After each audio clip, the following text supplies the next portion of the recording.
Top quality और consistent performance के लिए सिर्फ सिल्वर पंप्स। टॉप क्वालिटी और कंसिस्टेंट परफॉर्मेंस के लिए सिर्फ सिल्वर पंप्स, नाम याद रखना। थोड्या दिवसामध्येच ॲग्रिगेटर पॉलिसीचा आमचा निर्णय होईल आणि त्यामध्ये तुम्हाला योग्य तो आम्ही त्यांच्या ज्या मागण्या होत्या त्या मागण्यानुसार जिकडे काही जास्तीत जास्त सुविधा तुम्हाला देता येईल त्या सुविधा देण्याचा प्रयत्न करू। त्यांची प्रमुख मागणी काय होती की आम्हाला दर निश्चित करून द्या, परंतु असं दर निश्चित करण्याचे अधिकार शासनाला नाही आहे ना, कारण शेवटी ओला, उबेर, रॅपिडो या संस्थांना गाड्या चालवत असताना त्यांनी जो पीक टाईम असतो त्या पीक टाईममध्ये जास्त भाडं असतं आणि ज्या पीक टाईम नसताना कमी भाडं असतं, त्यामुळे त्या पद्धतीनं ते ॲप त्यांचं चालू असतो। आणि ह्यांचा संपर्ककरांचं असं म्हणणं होतं की आम्हाला दर फिक्स करून द्या की तर त्या विषयावर आता आम्ही जी पॉलिसीची आता लॉ अँड ज्युडिशियल डिपार्टमेंटकडे आमची फाईल आहे, ती फाईल आल्यानंतर मी त्यांना सांगितलं जास्तीत जास्त तुम्हाला कशा काय सुविधा देता येईल आणि तुम्हाला तुमच्या ज्या मागण्या आहेत त्या मागण्यांचा विचार करून राज्य शासनाच्या माध्यमातून तुम्हाला 100% जे चालक मालक आहेत त्यांना फायदा कसा होईल याची अशी भूमिका परिवहन मंत्री म्हणून मी घेतलेली आहे। त्यांनी चर्चा केल्यानंतर खरं तर थांबायला हवं होतं, कारण शेवटी काही पॉलिसीज गव्हर्नमेंट डिसाईड करत असताना वेळ तर त्यांनी द्यायला हवा। तुम्ही पुन्हा एकदा त्यांची भेट घेणार का, शिष्टमंडळाशी चर्चा करणार? ते चर्चा मी सविस्तर चर्चा केली आणि त्यांना आश्वासित केलं की शेवटी ह्या पॅसेंजरचा विचार आमच्या दृष्टीनं फार महत्त्वाचा आहे आणि आम्ही काही कुठल्याही एका ओला, उबेर किंवा रॅपिडोसारख्या संस्थांना मदत व्हावी म्हणून राज्य शासनाने ही भूमिका घेतलेली नाही। आमच्या दृष्टीनं प्रवासी आमचा प्राधान्य प्रथम आहे आणि त्याचबरोबर लाखो रुपये खर्च करून जे उबरवाले, ओलावाले किंवा टॅक्सी आपल्या रॅपिडोवाले ज्या चालक मालकांना ज्या पद्धतीनं म्हणजे व्यवसायाच्या दृष्टिकोनातून त्याचा वापर करून घेतात, तर आम्ही 100% तुमच्या बाजूने आहोत, ही सुद्धा माझी भूमिका आहे। मी त्यांना आपल्या माध्यमातून आता आश्वासित करतो आहे की लवकरच आपल्याला अपेक्षित आणि जास्तीत जास्त सुविधा कशा देता येईल असा निर्णय राज्य शासन घेईल। तुम्ही हा संप मागे घ्या। सर, बाईक टॅक्सीची पॉलिसी तुम्ही कधी तयार बाईक टॅक्सीची पॉलिसी नेमकी कधी तयार होणार आहे? नहीं, देखिए रेलवे में 5 जून में जो घटना घटी थी, 4 लोग मृत्यु जगह पे हो गए थे, एक अस्पताल में मृत्यु हो गया, 9 लोग जख्मी थे। हमारे वहाँ के सांसद श्रीकांत शिंदे जी ने तो छत्रपति शिवाजी रुग्णालय में जो जख्मी थे उनको, जो सीरियस थे उनको तो जुपिटर हॉस्पिटल जैसे प्राइवेट हॉस्पिटल में वो लेके गए।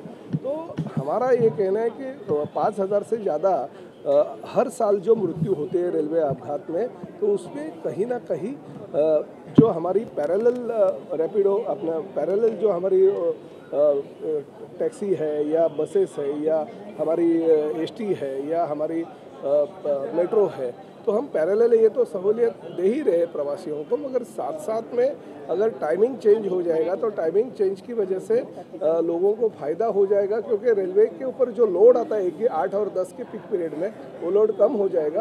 तो हमने राज्य शासन के माध्यम से भी आधा घंटा नहीं बल्कि 1 घंटा भी हम सहूलियत देने की कोशिश कर रहे हैं कि 10 बजे का अगर ऑफिस रहेगा तो आप 10 से 5 की बजाय 10 से 6 आप काम करो, 1 घंटा एक्स्ट्रा आपको काम करना पड़ेगा अगर 1 घंटा आप लेट आए तो।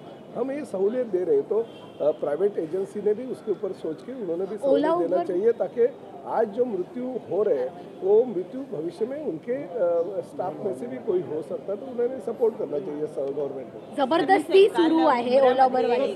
ओला ड्रायव्हरनं पिस्तूल स्वतःसोबत बाळगलेली होती आणि त्यांनी प्रवाशांना धमकवण्याचा सुद्धा प्रयत्न केला। नाही, अशा प्रकारे जर कोणी पिस्तूल, चाकू किंवा ही हत्यारं वापरून जर अशा प्रकारे दादागिरी आणि गुंडगिरी करत असेल तर पोलिसांच्या माध्यमातून त्यांच्यावर कठोर कारवाई करण्यात येईल आणि पोलिसांनी सुद्धा आमच्या RTO डिपार्टमेंटला सहकार्य करायला पाहिजे। त्यांनी सुद्धा RTOच्या सोबत जाऊन या सगळ्या बेकायदेशीर कामं करणाऱ्या जे चालक आहेत त्यांच्यावर धाड घातली पाहिजे, त्यांना अरेस्ट केलं पाहिजे आणि प्रामुख्यानं अशा पद्धतीने जर कोणी दादागिरी आणि गुंडगिरी करत असेल तर त्याचा परवाना सुद्धा रद्द करण्याची भूमिका RTOच्या माध्यमातून घेण्यात येईल। ओला, उबर सारख्या जे रॅपिडो चालवतात, ज्याला परवानगी नसताना रॅपिडो चालवत आहेत, अशा संस्थांवर कारवाई केली जाईल। एक आठवडा काल संध्याकाळपर्यंत आम्ही 138 ठिकाणी कारवाई केली, 72 गाड्या आम्ही जप्त केल्यात, अनेक ठिकाणी आम्ही FIR दाखल केल्या आणि तशा प्रकारचं आमच्या प्रसिद्धी पत्रक सुद्धा आमच्या डिपार्टमेंटच्या माध्यमातून निघालं आहे। यापुढे शासनाच्या परवानगीशिवाय जर कोणी अशी दादागिरी करून बेकायदेशीरित्या वाहतूक करत असेल तर त्याच्यावर कारवाई केली जाईल. आम्हालाही वाहतुकीचा प्रश्न जटिल असल्याकारणानं वाहतूक त्यांनी करावी, परंतु शासनाच्या सगळ्या परवानग्या घेऊनच त्यांनी रस्त्यावर यावं अशी आम्ही त्यांना सूचना केलेली आहे. आणि सूचनांचं जर ते पालन करत नसतील तर त्यांच्यावर कडक कारवाई करण्यात येईल. मुख्यमंत्री देवेंद्र फडणवीस दिली आहे ते प्रवक्त्यांना विचारा. सर एक बार हिंदी में बता दीजिए कि ओला उबेर जिस तरीके से जबरदस्त चलाया जा रहा है उसको लेकर सरकार ने देखिए राज्य शासन ने कल करीबन 72 जो गाड़ियाँ हैं वो जब्त कर दी है. बहुत सारे 138 जगह पे उन्होंने रेड की है. हमारे बहुत सारे अधिकारी उसमें जुटे हुए थे. एक दिन का हम लोग ने वो प्रोग्राम लिया था.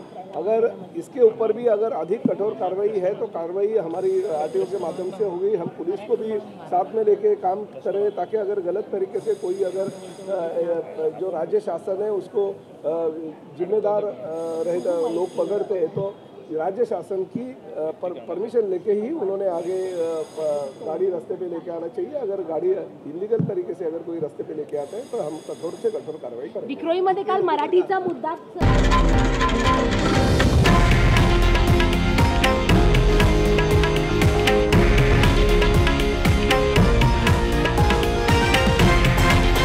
हे आहे देशातील नंबर 1 न्यूज नेटवर्क आणि आपण पाहत आहात TV9 मराठी, एकमेव.